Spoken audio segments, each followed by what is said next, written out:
Hello दोस्तों, welcome back. आप सभी का बहुत बहुत स्वागत है मेरी इस वीडियो में। काफ़ी लंबे टाइम के बाद मैं यूट्यूब पे कोई ऐसा वीडियो डालने जा रहा हूँ अभी। तो इस वीडियो में बातें करने वाला हूँ बीपीएससी टीआरई 2। जैसा कि आप सब लोग परिचित ही होंगे इससे, क्या ही चल रहा है अभी।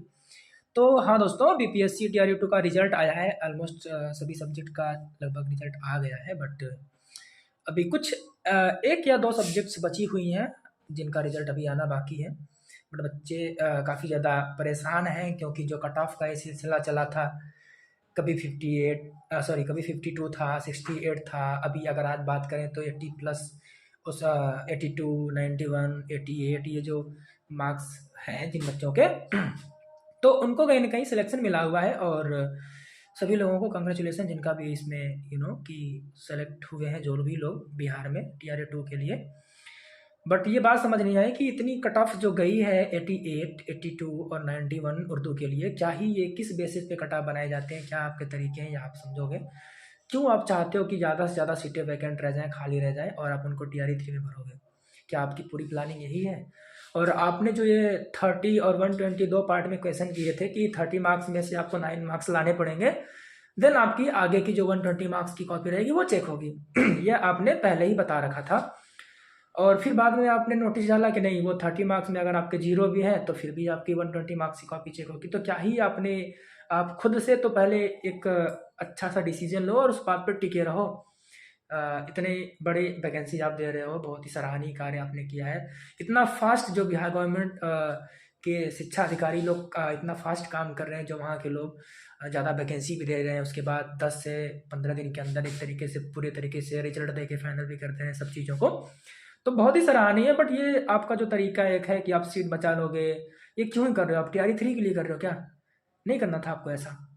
जो भी उसके एलिजिबल था उसको आप सीट देते। और जो आप ये मल्टीपल रिजल्ट्स दे रहे हो, ये मैं नहीं समझ पा रहा हूँ कि अगर वो बच्चा 11th-12th में सेलेक्टेड हो जाता है, सेलेक्ट हो जाता है वो, तो फिर उसका आप 9th-10th और 6 to 8 में रिजल्ट क्यों दे रहे हो? क्योंकि एक ही बच्चा तीनों जगह एग्जाम दे रहा है।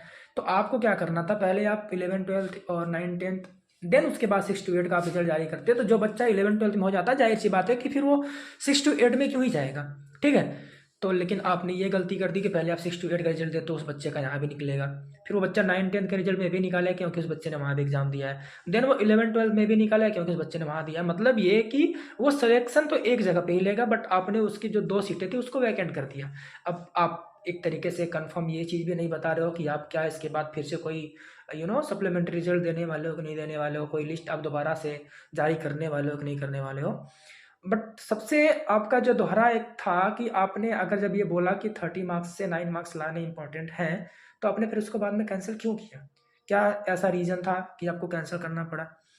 अगर उस 30 मार्क्स में से 9 मार्क्स ला के जो बच्चे जाते, तो वे वो लोग योग्य होते टीचर बनने के, या फिर जो 30 में से 9 मार्क्स पास ही नहीं कर पाएंगे वो योग्य हैं? क्वालिटी एजुकेशन की आप बात करते हो, केवल बात ही करते हो क्या? है, क्यों कर रहे हो ऐसा?